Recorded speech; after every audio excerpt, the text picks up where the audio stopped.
Hi viewers, welcome to Telugubadi YouTube channel.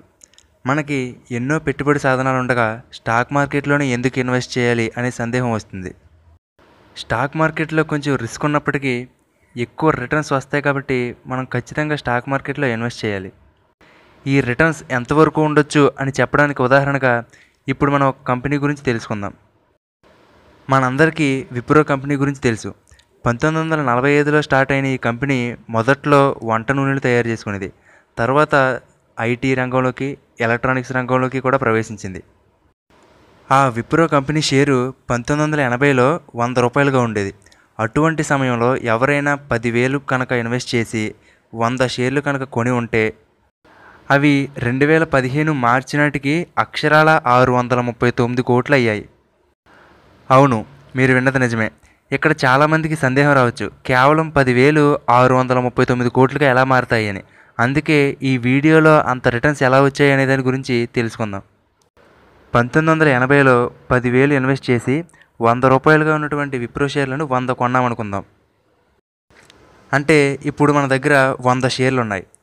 తర్వాత 1981లో company 1:1 నిష్పత్తిలో bonus షేర్లు ప్రకటించింది.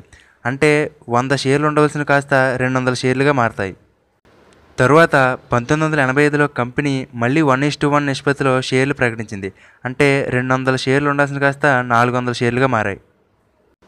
తరువాత 1986లో ₹100గా ఉండవలసినటువంటి షేర్ ప్రైస్ని కంపెనీ ₹10గా స్ప్లిట్ చేసింది. సో ఇంతకుముందు మన దగ్గర 400 షేర్లు ఉండాలి, అవి స్ప్లిట్ అయిన తర్వాత 4,000 షేర్లుగా మారాయి. కాబట్టి 1986 నాటికి షేర్ ప్రైస్ ₹10గా ఉంది, మన దగ్గర 4,000 షేర్లు ఉన్నాయి. తరువాత 1987లో కంపెనీ మళ్ళీ 1:1 బోనస్ షేర్లు ప్రకటించింది. అంటే 4,000 షేర్లు కాస్త 8,000 షేర్లుగా మారాయి. తరువాత 1989లో కంపెనీ మళ్ళీ 1:1 షేర్లు ప్రకటించింది. సో 8,000 షేర్లు కాస్త 16,000 షేర్లుగా మారాయి. తర్వాత 1992లో మళ్ళీ కంపెనీ 1:1 బోనస్ షేర్లు ప్రకటించింది. ఇక్కడ 16,000గా ఉండాల్సిన షేర్లు 32,000 షేర్లుగా మారాయి.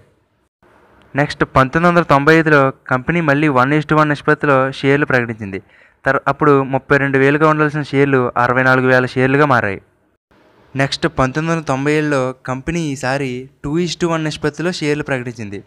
ఇక్కడ 2:1 అంటే మన దగ్గర ఉన్న షేర్లు కాకుండా దానికి డబల్ మనకి యాడ్ అవుతాయి. అంటే 64,000 షేర్లు కాస్త 192,000 షేర్లుగా మారతాయి.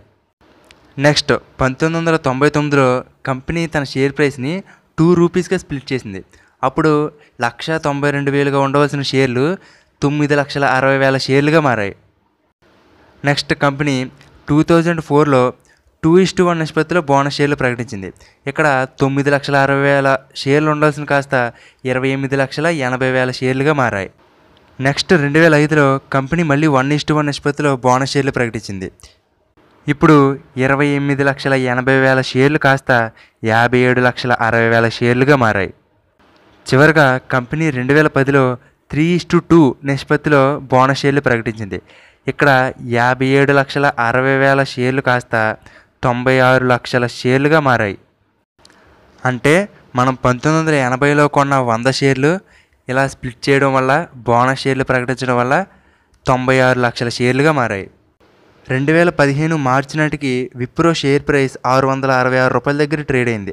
ఆ సమయంలో కనుక ఈ 96 లక్షల షేర్లు అమ్ముకొని ఉంటే ఖచ్చితంగా 639 కోట్లు వచ్చేవి. అయితే మనం ఈ 639 కోట్లకి కూడా ఎటువంటి ట్యాక్స్ కట్టనవసరం లేదు. ఎందుకంటే వీటిని లాంగ్ టర్మ్ ఇన్వెస్ట్మెంట్ కింద కన్సిడర్ చేస్తారు. సో వీటికి ఎటువంటి ట్యాక్స్ కూడా ఉండదు. అలాగే కంపెనీ ప్రతి సంవత్సరం ఇచ్చే డివిడెండ్ని కూడా ఇందులో యాడ్ చేయలేదు. ఒకవేళ అది కూడా యాడ్ చేసి ఉంటే ఇంకా ఎక్కువే వచ్చేది. విప్రో ఒక్కటే ఇటువంటి లాభాలు ఇవ్వలేదు.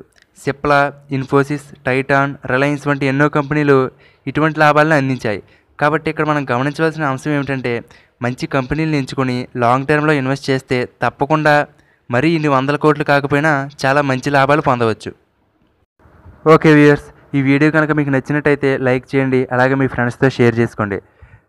స్టాక్ మార్కెట్కి సంబంధించిన మరిన్ని వీడియోలని మిస్ కాకుండా చూడాలంటే వెంటనే తెలుగుబడి యూట్యూబ్ ఛానల్కి సబ్స్క్రైబ్ అవ్వండి. Thank you.